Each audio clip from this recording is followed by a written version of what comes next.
類80後嘅標杆式人物係韓寒，依家絕對稱得上係80後文壇嘅領軍人物。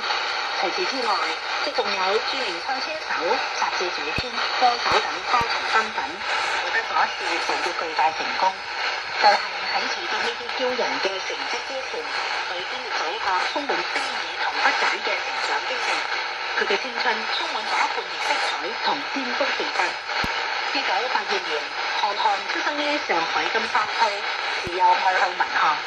13歲嗰年，佢就喺雜誌《少年文藝雜誌》發表咗兩篇小說《彎彎的月亮》同書店《初露鋒芒》。